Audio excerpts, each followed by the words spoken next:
Sir તમને ભણવાનું ગમતું હતું?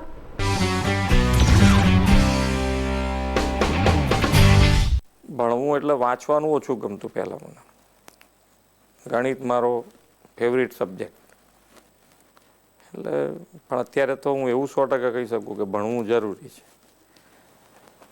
એટલે ભણવાનું આમ મને તો ઘણી વખત એવો વિચાર આવે છે કે આ ભણવાનું શોધ્યું કોણે,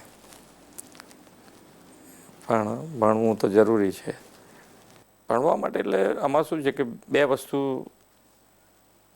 જ્યારે તમારો અભ્યાસ કાળ છે એટલે કે તમારી સ્ટુડન્ટ લાઈફ છે, તે બધી જ તમારે બીજા બધા વિચારો કર્યા કરતાં ભણવા ઉપર જ ધ્યાન કેન્દ્રિત કરવું પડે.